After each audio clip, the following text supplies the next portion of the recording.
معراج کا تحفہ, the gift of Miraj, on the night of Miraj. یہ وہ رات ہے جس رات میرے آقا علیہ الصلوۃ والسلام کو نماز کا تحفہ ملا ہے. میرے میٹھے پیارے اسلام, اب بتائیے اس تحفے کا میں نے اور آپ نے کتنا خیال رکھا ہے. اتنا اسپیشس, اتنا پریشس, اتنا پیارا, اتنا قیمتی تحفہ رب کی بارگاہ سے عطا کیا گیا, اور اس کا ہم خیال ہی نہیں رکھتے.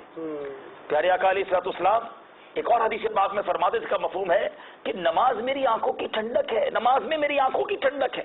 میرے آقا کی کولنس آف آئیز جس چیز میں ہے, یہ عاشق رسول کہلانے والا, یہ غلام رسول کہلانے والا, یہ نبی پاک کا سچا عاشق کہلانے والا نماز نہیں پڑھتا, نماز کا خیال ہی نہیں ہے.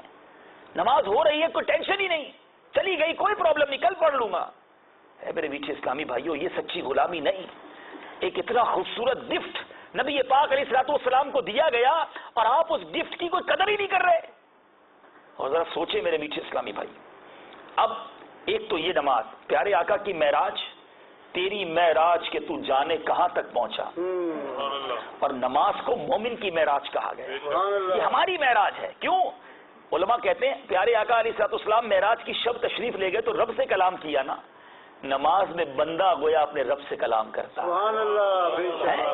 بہت پیارا کال ملتا ہے مولا علی کرم اللہ تعالی وجہ الکریم کا, فرماتے ہیں جب میرا جی چاہتا ہے کہ میں رب سے کلام کروں تو نماز پڑھنے کھڑا ہو جاتا, سبحان اللہ. اور جب یہ جی چاہتا ہے رب مجھ سے کلام کرے تو قرآن پڑھنے لگ جاتا. سبحان اللہ. وہ رب کا کلام ہے نا, اور نماز میں ہم رب سے بات کرتے ہیں.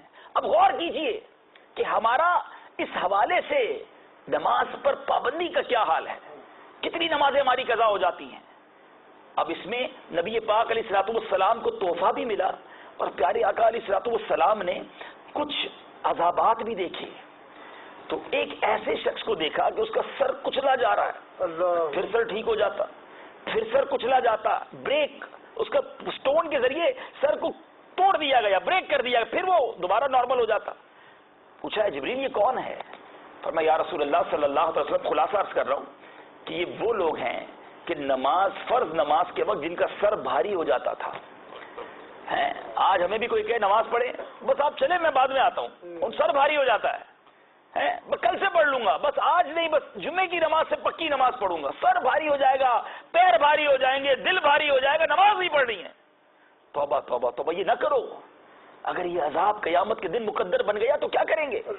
بے نمازی سے رب ناراض ہوتا ہے. پیارے آقا علیہ الصلوۃ والسلام نے ایک حدیث پاک میں اپنی انگلیوں کو اس طرح ملا کر فرمایا کہ جس طرح یہ انگلیاں ایک دوسرے میں پیوست ہو گئی ہیں, فرمایا پسلیاں, ربس, بے نمازی کو قبر اس طرح اس کو دبائے گی, اس کو پش کرے گی کہ اس کی جو ربز ہیں وہ اس طرح ایک دوسرے کے اندر پیوست ہو جائے. آج کوئی جاندار آدمی ہمیں حق کرے, گلے ملے تو درد ہوتا ہے, یار بھائی تھوڑا آرام سے, کیسے برداشت کریں گے؟ خدارا آج یہ پکی نیت کر کے اٹھنا, ایٹ اینی کاسٹ میری کوئی نماز قضا نہیں ہوگی,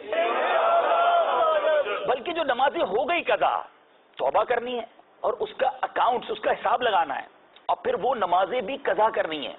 زندگی میں ان نمازوں کو قضا بھی کرنا ہے, اس کا حساب لگائیں, تھوڑی تھوڑی کر کے شروع کر دیں, انشاءاللہ وہ پوری بھی ہو جائیں گی, اور یہ جو سر پر برڈن ہے وہ دور ہو جائے.